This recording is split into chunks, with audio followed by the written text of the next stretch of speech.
Good evening student. BBMQ में semester 6 का exam complete हो गया है। अब बारी है सेमेस्टर 7 का।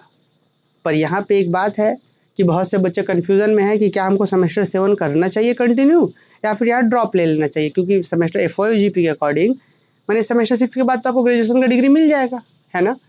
तो क्या यहाँ पे डिग्री ले लेना चाहिए कि सेमेस्टर 7 कंटिन्यू करना चाहिए, इसी के बारे में विस्तार से चर्चा करेंगे, ठीक है। और आप लोग को मदद करेंगे कि भाई ये निर्णय कैसे लिया जाए, ठीक है। चाहे आपका मैथमेटिक्स मेजर पेपर हो, चाहे आपका फिजिक्स हो, चाहे मेजर पेपर केमिस्ट्री हो, चाहे आपका कोई सा बैकग्राउंड हो, हिस्ट्री मेजर पेपर वाले बच्चे हैं आप, चाहे हिंदी मेजर पेपर है, चाहे इंग्लिश मेजर पेपर, जो भी मेजर पेपर हो, सबको ये वीडियो थोड़ा सा ध्यान से देखना चाहिए, ठीक है। थोड़ा सा हम याद कराते हैं आपको। जैसे जो बच्चे 2022 में एडमिशन लेते तो उनका सेशन क्या था जी, 22 से 26 FYUGP बोल रहे थे, 4 ईयर अंडर ग्रेजुएट प्रोग्राम, मैंने 4 साल का ग्रेजुएशन था। उसी समय आपको बता दिया गया था कि अगर आप मान लीजिए सेमेस्टर 1 किए, 2 किए, 3 किए, 4 किए, 5 किए और 6 किए, अगर सेम 6 तक कंटिन्यू कर लिए तो आप तो ग्रेजुएट कहला जाएंगे, आपको ग्रेजुएशन का डिग्री मिल जाएगा, है ना।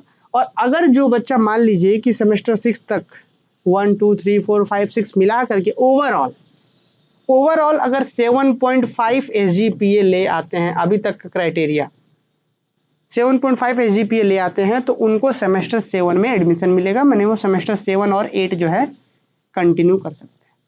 अभी क्राइटेरिया 7.5 SGPA, हमको लगता है कि आने वाले दिनों में ये क्राइटेरिया को कम किया जाएगा, क्योंकि एडमिशन वाले बच्चे जो है मिलेंगे नहीं फिर, तो हो सकता है क्राइटेरिया जो है 6 SGPA के पास आए या 6.5 आए, इस तरीके से क्राइटेरिया कम होगा। तो क्या था, फिर से रिपीट करते हैं। जो बच्चे 22 में एडमिशन लिए थे 2022 में, 22-26 उनका सेशन है। FYUGP के अकॉर्डिंग वो 4 साल का ग्रेजुएशन कर रहे थे। सेम 1 से 6 तक 6 का एग्जाम तो कंप्लीट हो चुका है, माने वो अब चाहे तो उनके पास एक रास्ता, एक दरवाज़ा खुला हुआ है कि वो यूनिवर्सिटी में एक फॉर्म निकलेगा, बाकायदा उस फॉर्म को भर के कि हाँ सर अब हम यहाँ पे ग्रेजुएशन का डिग्री लेना चाहते हैं, तो उनके लिए सेमिनार वगैरह जो होता है वो होगा, उनको डिग्री मिल जाएगा, तो वो ग्रेजुएट हो गए। अब वो अगर बाहर से MSc करना चाहें तो कर सकते हैं, BEd करना चाहें तो ग्रेजुएट हो गए कर सकते हैं, UPSC का एग्ज़ाम देना चाहते हैं UPSC का एग्ज़ाम दे सकते हैं, SSC का जो भी एग्ज़ाम ग्रेजुएट लेवल का होता है तो वो SSC का एग्ज़ाम दे सकते हैं। मैंने पूरा ग्रेजुएट हो गए, जो जैसे पहले 3 साल का होता था उस तरीके से ग्रेजुएट कहलाएंगे। लेकिन जो बच्चा मान लीजिए 7.5 SGPA ले आ रहे हैं, वो चाहे तो सेम 7 और 8 कंटिन्यू कर सकते हैं। तो अब सवाल है कि सर सेमेस्टर 7 जो है, सेमेस्टर 7-8 कंटिन्यू करना चाहिए कि नहीं करना चाहिए, या अभी तो ये क्राइटेरिया इतना है, तो मान लीजिए किसी बच्चे का 7.5 SGPA से कम है, 5 आ रहा है ओवरऑल, या 6 SGPA आ रहा है, 7 SGPA आ रहा है, अगर इससे कम है तो भाई आपके पास तो वो रास्ता ही नहीं है आगे जाने का, अब तो वैसे भी आपको छोड़ना पड़ेगा, यहीं से ग्रेजुएशन का डिग्री मिलेगा। तो ध्यान दीजिए कि किस बच्चों को, जैसे मान लीजिए किसी का आ रहा है SGPA 7.5, हालांकि आगे क्राइटेरिया कम होगा आगे एडमिशन का, तो फिर से ध्यान से सुनिए, किस बच्चों को आगे कंटिन्यू करना चाहिए, किसको ड्रॉप करना चाहिए। तो सबसे पहले हम आपको बताते हैं कि सेमेस्टर 6 के बाद ड्रॉप क्यों कर देना चाहिए, इसके क्या क्या बेनिफिट्स हैं सेमेस्टर 6 के बाद ड्रॉप करने के रीजंस। मान लीजिए पहला रीज़न कि मान लीजिए कि आप अभी झारखंड में हैं, आप हो सकता है कि BEd बिहार से करना चाह रहे हो, भोपाल से करना चाह रहे हो, या कहीं वैसा जगह से करना चाह रहे हो BEd माने कि जैसे सब बच्चों का तो लास्ट गोल तो यही ना होता है जी, कि एक अच्छा अपना शौक प्रोफेशन के साथ, मैंने जो आपका ड्रीम है उस लाइन में जाकर के पैसे कमाना। सब बच्चे का तो अल्टीमेट गोल यही होता है, हर एक व्यक्ति का होता है, लगभग व्यक्ति का होता है कि जो आपको पसंद है उस रास्ते, जैसे किसी को रेलवे पसंद है तो रेलवे में जाकर के नौकरी करे, किसी को टीचिंग लाइन पसंद है तो BEd करे, MAd करे, उस लाइन से जाकर के पैसा कमाए, लास्ट गोल तो यही है।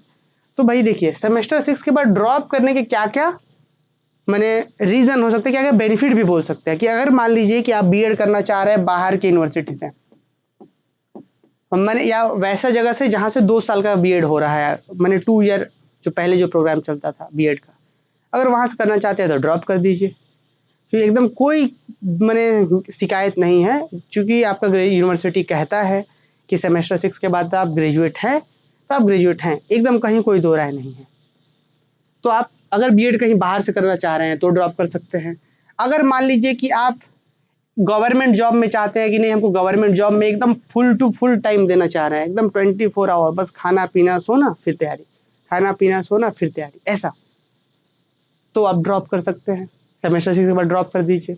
नहीं, अगर मान लीजिए कि आप चाहते हैं कि नहीं हमको MSc करना है IIT वगैरह से, क्योंकि इस बार बहुत से बच्चों का, 3-4 बच्चों का तो मैसेज भी था कि IIT निकला है इस बार, IIT जैब, है ना।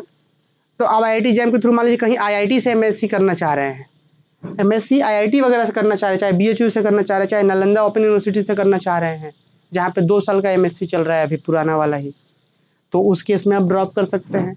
आपको लगता है कि नहीं हमको UPSC वगैरह मैंने देना है, ग्रेजुएट लेवल का सिर्फ आपको डिग्री वाला चाहिए कि ग्रेजुएट लेवल के हम फॉर्म भर सकें, तो आप ड्रॉप कर सकते हैं। तो ये सब कुछ कारण हैं कि जिसमें आप 20 सेमेस्टर 6 के बाद ड्रॉप कर सकते हैं।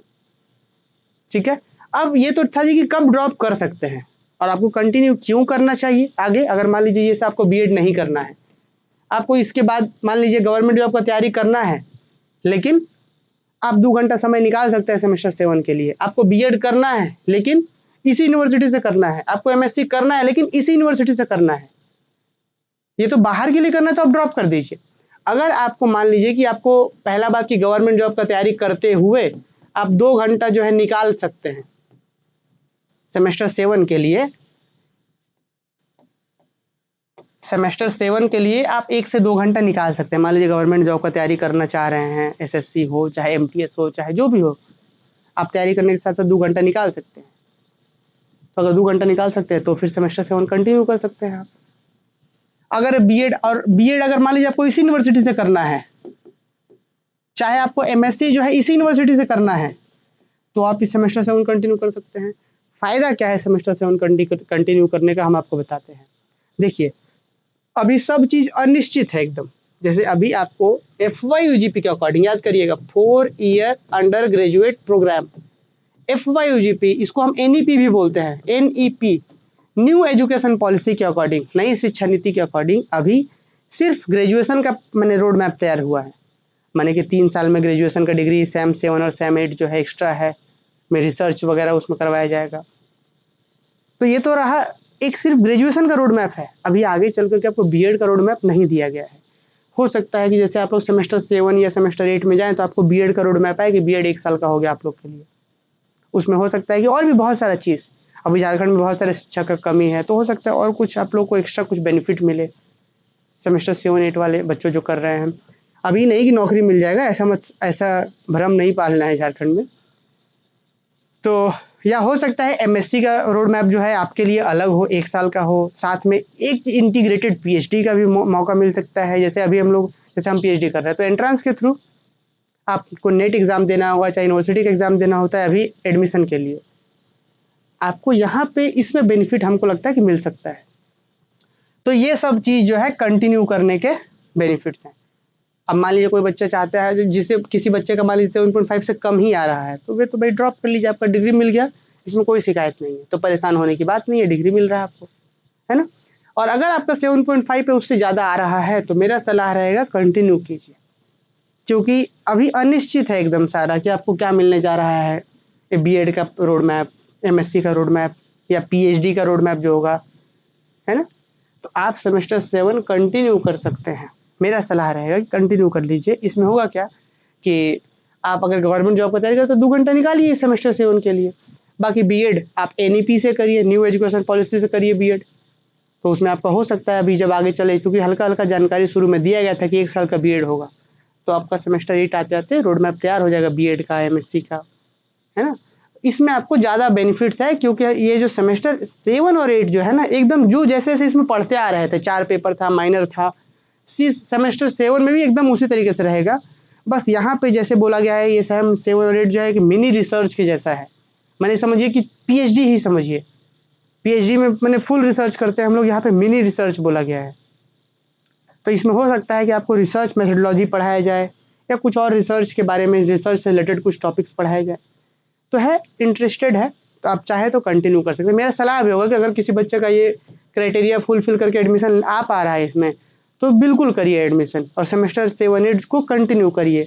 आप ग्रेजुएट जो बच्चे ग्रेजुएशन के बाद ड्रॉप कर देंगे, उनसे आपके पास प्लस पॉइंट हमेशा रहेगा कि आप भाई सेमेस्टर 7 और 8 कंटिन्यू किए हुए बच्चे हैं, तो आप उनसे हमेशा प्लस में रहेंगे, है ना। तो ये था इसके लिए कंप्लीट डिटेल कि क्या स्थिति आपका है। अगर आप मान लीजिए बाहर से करना चाह रहे हैं कोई चीज़, और भी बहुत सारा कोर्स होता है ना, माने लॉ से ही रिलेटेड बहुत सारे कोर्सेस हैं, या और भी बहुत सारे माने ऑप्शंस है, करियर ऑप्शन ग्रेजुएशन के बाद। अगर उधर जाना है तो ड्रॉप कर सकते हैं, अगर इधर बीएड या एमएससी चाहे गवर्नमेंट जॉब के बाद टाइम निकाल सकते हैं तो इसको कंटिन्यू करिए।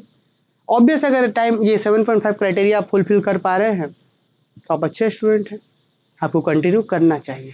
तो उम्मीद है कि बात समझ में आ रहा होगा। एक हो सकता है बहुत बच्चों को डाउट आए कि जो SGPA कैसे कैलकुलेट करते हैं, CGPA कैसे कैलकुलेट करते हैं, तो इससे भी रिलेटेड एक वीडियो जो है हम बहुत ही जल्द अपलोड करेंगे अपने यूट्यूब चैनल पर। जब हो सकता है आप ये वीडियो देख रहे हो तब तक अपलोड भी हो गया हो, तो Dhanbad maths academy YouTube channel पर जा करके देखिए, अपलोड मिलेगा वीडियो आपको। चलिए थैंक यू। SGPA कैसे कैलकुलेट करते हैं इससे रिलेटेड वीडियो मिलेगा, थैंक यू, है ना।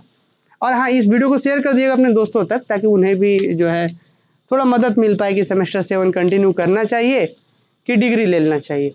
हाँ, एक और लास्ट बात बता दें आप लोगों को थैंक यू बोलने से पहले, कि बहुत से बच्चे ऐसे हैं कि एकदम बड़ा घींच घींच के ग्रेजुएशन कर रहे हैं, हर एक एग्जाम में एकदम ऐसे मैंने मोड़ मोड़ करके एकदम। अभी एक स्टूडेंट का हम देख करके आए हैं, देखिए एकदम ऐसे मोड़ मोड़ के एकदम रील लेकर के जा रहे हैं, एकदम ऐसे शीट बना बना करके ऐसे पास हो रहे हैं। तो वे बच्चे भी चाहे तो ड्रॉप कर सकते हैं सेमेस्टर 6 के बाद, है ना। अब ये कोई क्योंकि मान लीजिए सेमेस्टर 7 8 इसमें रिसर्च वगैरह में घींचने से कोई फायदा तो है नहीं। चलिए ठीक है जी।